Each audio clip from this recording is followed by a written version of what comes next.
of Leyte Gulf, the largest naval battle in human history, had ended 6 weeks earlier with a crushing Japanese defeat. But Japan was not surrendering, and the United States Navy was preparing for the invasion of Luzon, the largest island in the Philippines, scheduled for January 1945. Standing between the Americans and victory was the United States Third Fleet, commanded by Admiral William "Bull" Halsey, one of the most famous and controversial figures in American naval history. The Third Fleet was a floating city. 7 aircraft carriers, 6 battleships, 15 cruisers, 50 destroyers, over 30,000 sailors, and more than 800 aircraft. It was, by any measure, the most powerful naval force ever assembled. And on December 17, 1944, it was running low on fuel. Halsey's fleet had been conducting airstrikes against Japanese positions on Luzon for 3 days. The pilots were exhausted. The ships were low on fuel. And the weather was deteriorating. On the morning of December 17th, Halsey made a decision that seemed reasonable. At the time, he ordered the fleet to rendezvous with a group of oil tankers for refueling. The rendezvous point was approximately 300 miles east of Luzon, in open ocean. What Halsey didn't know, or chose to ignore, was that a massive typhoon was forming directly in his path. The Pacific Ocean in December is typhoon season. Warm water, unstable air, and the Coriolis effect combine to create some of the most violent storms on Earth. A fully developed typhoon can generate sustained winds of 150 miles per hour and waves exceeding 100 feet. Sailors in the Pacific had a healthy respect for these storms. They had seen what they could do. And on December 17th, the weather reports were clear. Major storm was developing. The question was not whether it would hit the fleet. The question was whether Halsey would move out of the way. He didn't. William Frederick Halsey Jr. was, in December 1944, one of the most famous men in America. He had commanded the carrier strike that launched the Doolittle Raid in 1942. The first American attack on the Japanese homeland, a psychological blow that lifted national morale at the war's darkest hour.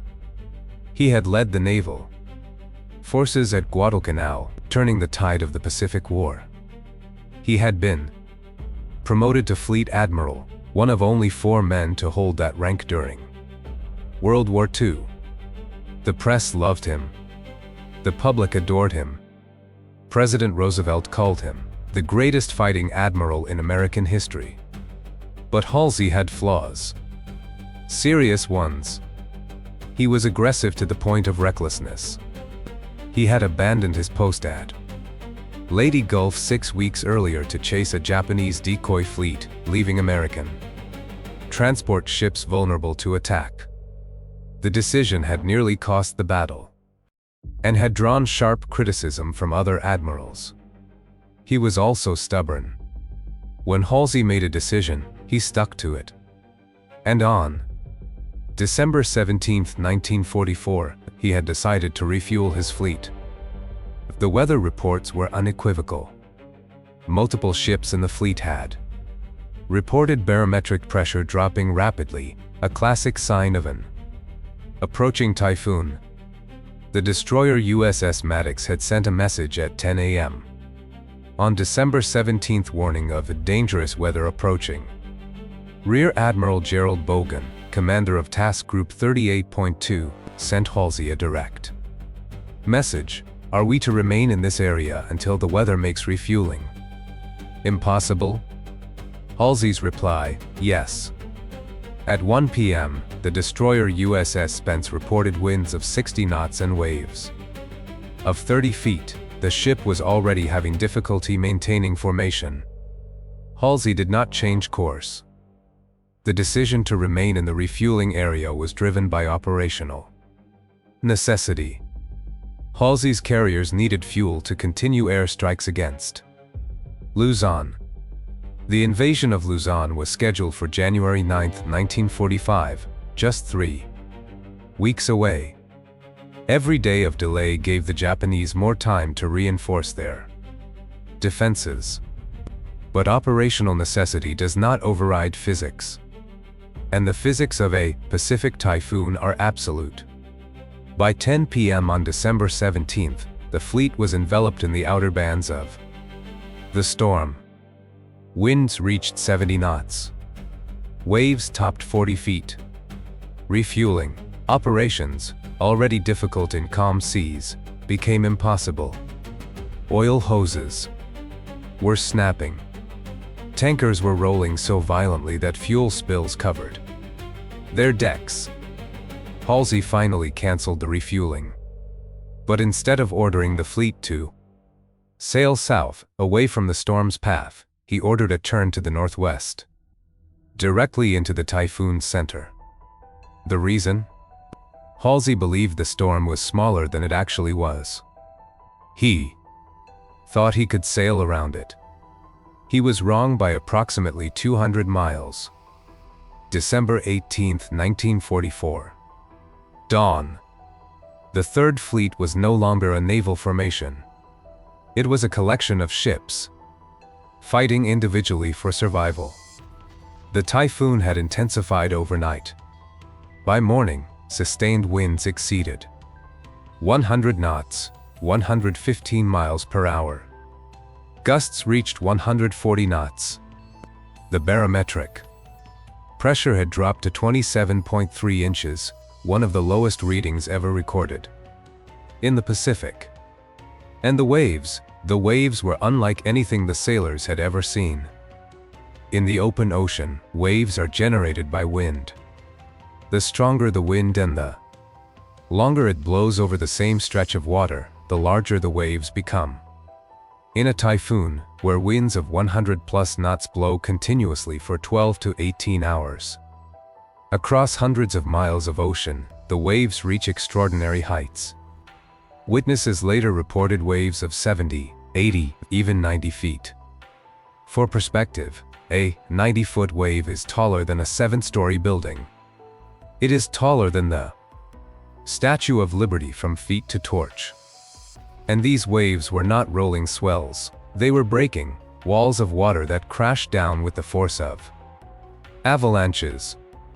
A destroyer, the smallest class of warship in the fleet, is roughly 350 feet long and displaces 2,000 tons. In calm seas, it rides high in the water, nimble and fast. In a typhoon, it is a toy.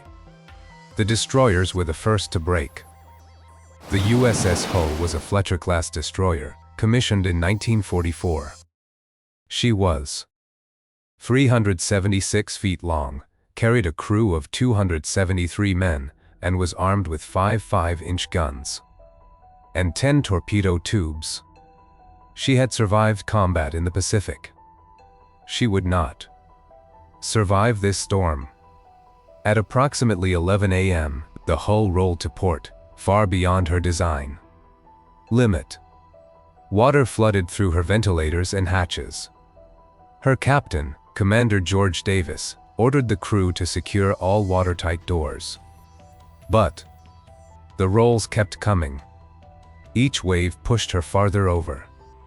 Each roll took longer to recover from. At 11:30 a.m., the hull rolled completely onto her side. She capsized.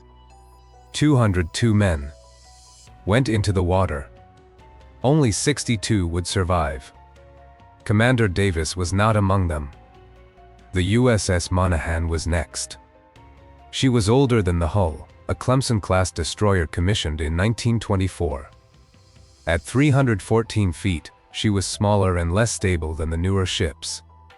Her crew of 258 had already fought through 20 hours of battering when the worst hit. At approximately 11:40 a.m., just 10 minutes after the hull went down, the Monahan took a wave broadside that flooded her engine room. Without power, she lost steerage. Without steerage, she could not turn into the waves, the only way to survive in heavy seas. She rolled. She capsized. She sank within minutes. 256 men died. Only 6 survived. The USS Spence was the last. She was another Fletcher-class destroyer, commissioned in 1943. Her captain, James Marks, was experienced and well-respected. He had kept his ship in formation through 18 hours of the worst weather any of them had ever seen. But the Spence had a problem. During the refueling attempt the previous day, she had taken on a partial load of fuel, enough to make her top heavy, not enough to provide the ballast stability that a full load would have given her. She was riding high in the water. And in a typhoon, a ship that rides high is a ship that rolls. At approximately 11:50 a.m., the Spence took a wave that flooded her forward. Fire room. The water shorted out her electrical systems. Without power, without pumps, without lights, she was dead in the water. Captain Marks ordered abandon ship. But in 90-foot waves, abandoning ship is not a rescue, it is a death sentence. The Spence capsized at 12:15 p.m. 317 men died. 24 survived. 3 destroyers. 775 men. Gone in 45 minutes. And the storm was not finished. The destroyers were the first to die. But the carriers, the heart of the fleet, the ships that made the Third Fleet the most powerful naval force on Earth, were suffering catastrophic damage. An aircraft carrier is a flat-top ship designed to launch and recover planes. Its flight deck is essentially a massive, open platform suspended 60 feet above the water. In calm seas, this design is brilliant. In a typhoon, it is a liability. The flight decks caught wind like sails. The massive superstructure, the island that houses the bridge and radar, created wind resistance that caused the ships to heel dangerously, and the aircraft, chained to the deck for refueling, were breaking loose. On the USS Monterey, a light carrier, aircraft were sliding across the flight deck and crashing into the island. Fires broke out in the hangar deck as planes broke free and collided with each other. The ship's captain, Stuart Ingersoll, later reported that the Monterey rolled so far that her flight deck was nearly vertical, a 70-degree angle that no ship was designed to withstand. On the USS Cowpens, another light carrier, the situation was even worse. Planes were not just sliding, they were being picked up by the wind and thrown overboard. Witnesses reported watching aircraft, each one worth hundreds of thousands of dollars, each one vital to the war effort, being lifted by 100-knot winds and hurled into the sea like paper toys. The Cowpens lost 7 aircraft overboard. The Monterey lost 8. The Lexington lost 3. The San Jacinto lost 6. In total, 146 aircraft were destroyed, either thrown overboard, smashed on deck, or burned in hangar deck fires. That is more aircraft than the United States lost in some entire Pacific battles, and not a single one was lost to enemy action. The human cost was staggering. Sailors were being thrown across compartments as ships rolled. Men who had been sleeping in their bunks were flung against bulkheads, breaking bones and suffering concussions. On the USS Miami, a cruiser, a sailor was thrown through a hatch and broke his back. On the USS Dewey, another destroyer, 3 men were swept overboard by a wave that broke over the bridge. The injuries were not just physical. Men who had survived combat, who had watched kamikaze planes crash into their ships, who had seen friends die in battle, were breaking down. The storm was unlike anything they had trained for. unlike anything they had imagined. It was random, relentless, and completely indifferent to their courage. One sailor, interviewed years later, described the experience as worse than combat. In combat, you can fight back. In that storm, all you could do was hold on and pray. The storm raged for 18 hours. The fleet, what was left of it, was scattered across 200 miles of ocean. Ships that had been sailing in tight formation were now alone, fighting for survival, unable to communicate through the static and interference. When the weather finally began to clear on the morning of December 19th, the scale of the disaster became clear.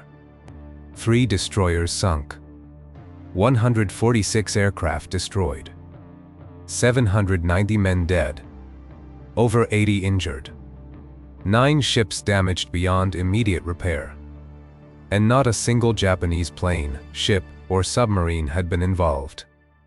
The Third Fleet had destroyed itself. Admiral Halsey received the damage reports on the morning of December 19th. Aboard the USS New Jersey, the numbers were devastating. 3 destroyers lost, nearly 800 men dead, almost 150 aircraft destroyed. A fleet that had been the pride of the United States Navy was now battered, scattered, and humiliated. And Halsey knew, immediately, instinctively, that he was responsible. He had received the weather warnings. He had been advised by subordinates to move the fleet. He had chosen to remain in the refueling area, then ordered a course that took the fleet directly into the Typhoon's path. The decisions were his. The consequences were his. But Halsey was not an ordinary commander. He was a national hero.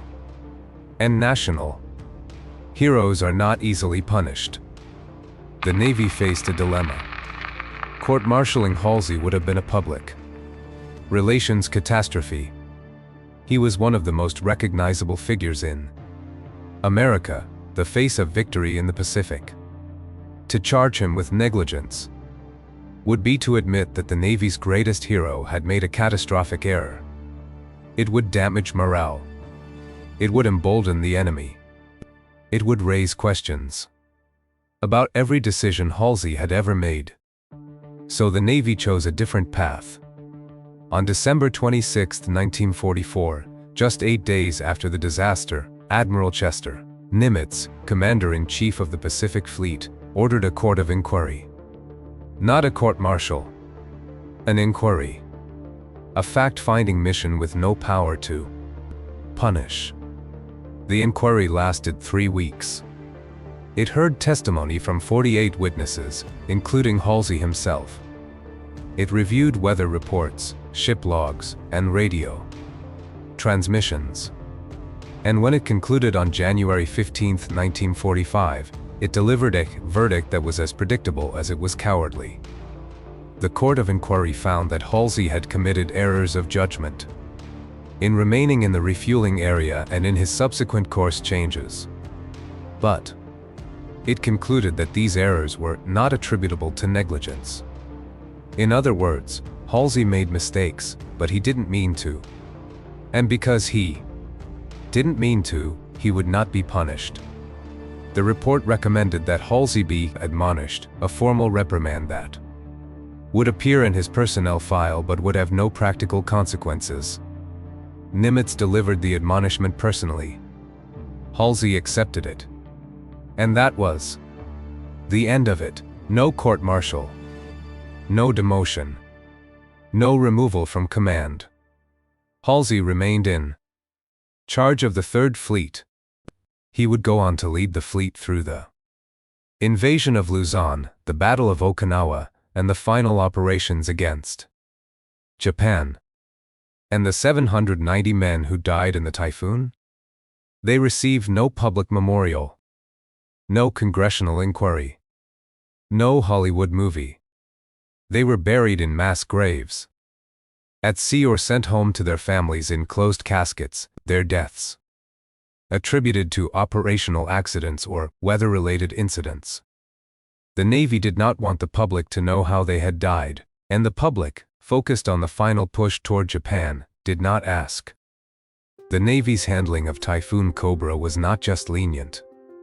It was a cover-up. The Court of Inquiry's findings were classified. The full transcript of testimony was sealed. The weather reports that Halsey had received, the warnings that he had ignored, were removed from official records. And the death toll, initially reported as approximately 300, was quietly revised upward to 790 over the following months, long after public attention had moved on. The reason was simple: the Navy was fighting a war. Morale was critical, admitting that the fleet's most famous admiral had sailed 30,000 men into a typhoon, that he had ignored warnings, dismissed advice, and made decisions that killed nearly 800 sailors, would have been devastating to the war effort. So the Navy buried it. Newspapers were given limited information. The story was framed as a freak storm that had caught the fleet by surprise. Halsey was portrayed as a victim of bad luck, not a commander who had made catastrophic errors. And the families of the dead were told that their sons had died in the line of duty, with no further explanation. It worked. The story disappeared from the front pages within a week. The public focused on the Battle of the Bulge in Europe and the approaching invasion of Luzon, had no attention to spare for a naval accident, even one that had killed nearly 800 men. And Halsey? He went on to become one of the most celebrated admirals in American history. He received the Navy Cross, the Distinguished Service Medal, and the thanks of Congress when Japan surrendered aboard the USS Missouri. In September 1945, Halsey was there, standing beside MacArthur, accepting the surrender of the empire he had helped destroy. No one mentioned the typhoon. No one mentioned the 790 dead. And no one mentioned that the Navy had covered it up. Some disasters are remembered. Others are buried by time. Typhoon Cobra was not buried by time. It was buried by choice. By an institution that valued its reputation over the truth. By a nation that preferred its heroes flawless. By a world that had moved on to the next battle before the bodies were cold. 790 American sailors died in the Philippine Sea on December 18, 1944. They did not die in combat. They did not die for freedom. They died because an admiral made a mistake, and the Navy decided that mistake was more valuable than their lives. This is the story of Typhoon Cobra. This is the story of the convoy that sailed into a hurricane instead of the enemy. And this is why we remember it. If you want to hear more stories like this, subscribe to Depths of Disaster. New episodes every Tuesday and Friday. Next time, the Texas City disaster, how a ship full of fertilizer destroyed a city, killed 581 people, and why the company responsible never paid a single dollar in damages. Some disasters are remembered. Others are waiting to be found.